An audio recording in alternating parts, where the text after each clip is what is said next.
గర్భవతి అయిన భార్యను భర్తే గొంతు నిలిమి హత్య చేసిన హృదయ విదారక ఘటన విశాఖలో చోటు చేసుకుంది. 2 ఏళ్ల క్రితం ప్రేమ పెళ్లి చేసుకున్న జ్ఞానేశ్వర్, అనుష మధురవాడలో నివాసం ఉంటున్నారు. ఇటీవల వీరి మధ్య కొన్ని విభేదాలు తలెత్తినట్టుగా సమాచారం. 24 గంటల్లో డెలివరీ కావాల్సిన గర్భిణిపై జ్ఞానేశ్వర్ ఈ ఘాతుకానికి పాల్పడ్డాడు. అనంతరం అనుష తీవ్ర అనారోగ్యానికి గురైందని చెప్పి తన స్నేహితులకు సమాచారం ఇచ్చాడు. వారు వెంటనే ఆసుపత్రికి తరలించగా వైద్యులు మృతి చెందినట్టుగా నిర్ధారించారు. కేసు నమోదు చేసుకున్న పిఎంపాలెం పోలీసులు మృతదేహం కేజీహెచ్కు తరలించారు. జ్ఞానేశ్వర్ను కఠినంగా శిక్షించాలని మృతురాలి తల్లిదండ్రులు డిమాండ్ చేస్తున్నారు. పూర్తి సమాచారం ఇచ్చేందుకు మా AP deputy input Vasu join అవుతున్నారు.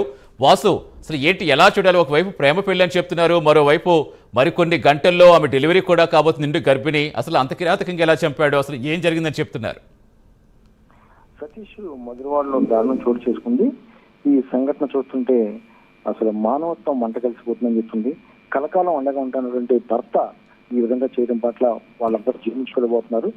కొన్ని గంటల్లో డెలివరీ కావాల్సిన భార్యను ఇంత దారుణంగా కొంచెం నిలిపేసి భర్త హత్య చేయడం అయితే ఆ ప్రాంతవాసులు కూడా ఎవరు కూడా జీర్ణించుకోలేకపోతున్నారు. వీళ్ళ మధ్యన మనస్పర్ధల కారణంగా భార్యను అమానుషంగా భర్త జ్ఞానేశ్వర్ కొంతకాలం ఇద్దరి మధ్య కూడా గొడవలు జరుగుతుందని చెప్తున్నారు. ఈ నేపథ్యంలో 2 ఏళ్ల క్రితం వీళ్ళు వివాహం చేసుకున్నారు. అనుష జ్ఞానేశ్వర్ కూడా మొదట్లో కాపురం బాగానే చేస్తున్నారు. పిఎం పాలెం కూడా కాలంలో వీళ్ళిద్దరు కూడా నివాసం ఉంటున్నారు. ఇతను సాగర్నార్ వ్యూ పాయింట్ వద్ద 2 ఏళ్లుగా ఫాస్ట్ ఫుడ్ నిర్వహిస్తున్నట్టు కూడా స్థానికులు చెప్పే పరిస్థితి కనిపిస్తుంది. ఈ రోజు ఉదయం అనుషకు ఆరోగ్యం బాగాలేదని స్నేహితులు సమాచారం ఇచ్చాడు.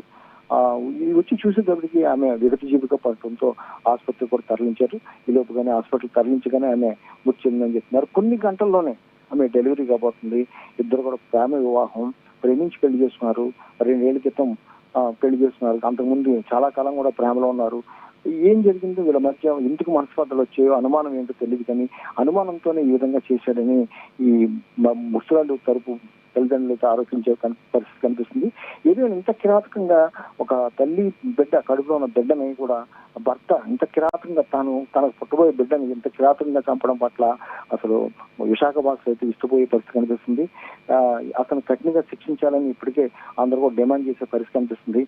మొదట అతను నాకు తెలియదని చెప్పినప్పుడు కూడా పోలీసులు అదుపులో తీసుకుని అతను పూర్తిగా విచారించేటప్పటికీ తానే హత్య చేశానని కూడా ఒప్పుకున్నట్టుగా కూడా సమాచారం అందుతుంది.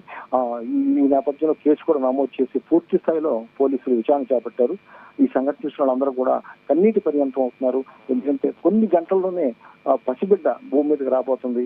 ఈ నేపథ్యంలో తల్లి బిడ్డలను కూడా ఈ విధంగా కర్కశంగా గొంతు నొక్కేసి చంపడం పట్ల అయితే వాళ్ళందరూ కూడా ఆవేదన వ్యక్తం చేస్తున్నారు. అతన్ని కఠినంగా శిక్షించాలని ప్రజా సంఘాలు అయితేనే, బాధితుల కుటుంబ సభ్యులు అయితేనే కోరుతున్నారు. సతీష్.